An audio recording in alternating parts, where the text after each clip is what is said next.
શીખો જીઓજીબ્રા ભાગ 7માં આપ સૌનું સ્વાગત છે. આપણે આ ભાગ 7માં ચેકબોક્સ ક્રિએટ કરીશું અને ચેકબોક્સની અંદર ચેકમાર્ક કરીશું. તો જે તે ઓબ્જેક્ટ જે છે આપણને દેખાશે અને અનચેક કરીશું તો એ ઓબ્જેક્ટ જે છે એ હાઈડ થઈ જશે અથવા આનાથી ઊંધું પણ કરી શકાય. ચાલો જોઈએ કેવી રીતે કરી શકાય. સૌથી પહેલાં આપણે જીઓજીબ્રા ઓપન કરીશું અને આપણે ઓબ્જેક્ટ જોઈશે. તો આપણે ઓબ્જેક્ટ તરીકે પોઈન્ટને પસંદ કરીએ છીએ. હું એક પોઈન્ટ એ લઈ લઉં છું અહીંયા આગળ. આપણે જરાને એડજસ્ટ કરી દે આ રીતે અને અહીંયા આગળ પોઈન્ટ એ લઈ લઉં છું. હજી એક ઓબ્જેક્ટ લઈએ તો હું ગ્રાફ બનાવી દઉં છું અને લખું છું અહીંયા આગળ ઇનપુટ બારની અંદર y sin x ગમે તે લઈ શકાય ઓબ્જેક્ટ તરીકે અને એન્ટર કરું છું એટલે મને એક ગ્રાફ પણ મળી ગયો. એટલે હવે મારી પાસે બે ઓબ્જેક્ટ છે, પોઈન્ટ એ અને આ ગ્રાફ છે એ sin x નો અને એ ગ્રાફનું નામ અહીંયા આગળ તમે જોઈ શકો છો y છે. હવે મારે ચેકબોક્સ જોઈશે અને પછી આપણે ચેકબોક્સની જોડે આને કનેક્ટ કરીશું એટલે કે કમાન્ડ આપીશું અથવા સ્ક્રિપ્ટિંગ પણ કરી શકાય.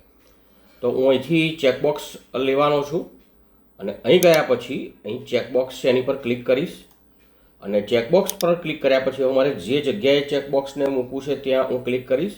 માની લો કે ચેકબોક્સને મારે અહીંયા મૂકવું છે તો હું અહીં ક્લિક કરીશ. હવે ચેકબોક્સનું મારે નામ આપવું પડશે, ગમે તે આપી શકાય, ગુજરાતીમાં પણ આપી શકાય અને ચેકબોક્સનું નામ ગુજરાતીમાં પણ આપી શકાય અને ઇંગ્લિશ કેરેક્ટર કે ઇંગ્લિશ નામ પણ આપી શકાય. અત્યારે હું ચેકબોક્સને ખાલી એ કહી દઉં છું, એ નામ અહીંયા આગળ એ કહી દઉં છું અને ઓકે આપી દઉં છું. એટલે આ ચેકબોક્સ છે. હવે હું ચેકબોક્સને અનચેક કરું છું, ચેક કરું છું, અનચેક કરું છું તો અહીંયા આગળ કોઈ ફેરફાર થતો નથી કેમ કે મેં સ્ક્રિપ્ટિંગ કર્યું નથી અથવા તો કમાન્ડ નથી આપ્યો અથવા તો કનેક્ટ પણ નથી કર્યા બંનેને. તો હવે હું કેવી રીતે કરી શકીશ? તો આ ચેકબોક્સનું નામ એ છે. જ્યારે ચેક કરું ત્યારે અહીં જુઓ એની વેલ્યુ ટ્રુ છે. જ્યારે ચેકબોક્સને હું ચેકમાર્ક કરું છું, ચેકબોક્સને હું ચેક કરું છું એટલે કે ચેકમાર્ક લગાવું છું ત્યારે ટ્રુ છે એની વેલ્યુ, આ એની વેલ્યુ ટ્રુ છે અને અનચેક કરું છું તો એની વેલ્યુ જે છે એ ફોલ્સ છે, બુલિયન છે. આ હવે હું સૌથી પહેલાં પોઈન્ટ એ પર જાઉં છું અને હું રાઈટ ક્લિક કરું છું અને સેટિંગમાં જવાનો છું અને હવે અહીંયા આગળ હું એડવાન્સમાં જવાનો છું. અહીં એડવાન્સમાં સ્ક્રિપ્ટિંગમાં પણ જઈને કરી શકાય, એની ટ્રીક હું તમને પછી શીખવીશ. એડવાન્સમાં જાઉં છું અને અહીં લખ્યું છે જુઓ કન્ડિશન ટુ શો ઓબ્જેક્ટ એટલે આ ઓબ્જેક્ટ જે છે એ ક્યારે દેખાય અને ક્યારે ના દેખાય અથવા તો ક્યારે દેખાય. તો હું કમાન્ડ આપું છું, ચેકબોક્સનું નામ એ છે એટલે એ લખીશ a ટ્રુ અને હવે હું એન્ટર દબાવી દઉં છું એટલે આ લાગુ પડી ગયો છે કમાન્ડ. હવે ચાલો આપણે એને બંધ કરીએ અને હવે હું ચેકમાર્ક લગાવું છું, ક્લિક કરું છું આની પર તો પોઈન્ટ એ શો થાય છે. અનચેક કરું છું તો હાઈડ થઈ જાય છે. Check uncheck check uncheck. ચલો ગ્રાફને પણ કનેક્ટ કરીએ. હવે આ ગ્રાફની ઉપર હું રાઈટ ક્લિક કરું છું, સેટિંગમાં જાઉં છું અને સેમ એડવાન્સમાં જાઉં છું. કન્ડિશન ટુ શો ઓબ્જેક્ટ અહીં તમે અહીંથી પણ કીબોર્ડ લઈને લખી શકો એમ છો.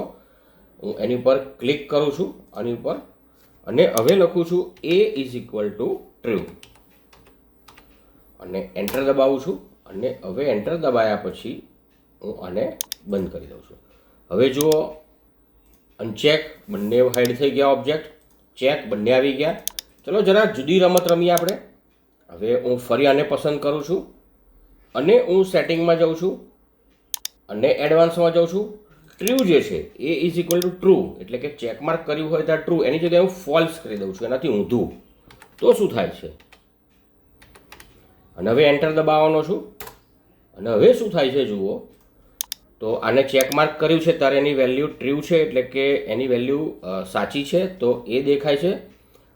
હવે ફોલ્સમાં દેખાય છે જુઓ કેમ કે મેં a ફોલ્સ હોય ત્યારે આ કન્ડિશન ટુ શો ઓબ્જેક્ટમાં કર્યું છે એટલે true false true false true false. તો આવી રીતે તમે ચેકબોક્સ તમારી જરૂરિયાત અનુસાર જુદા જુદા ચેકબોક્સ બનાવી શકો છો. એક ચેકબોક્સની જોડે ઘણા બધા ઓબ્જેક્ટને કનેક્ટ કરી શકો છો અને આ સિવાય પણ ઘણા બધા ચેકબોક્સના ઉપયોગો છે મિત્રો.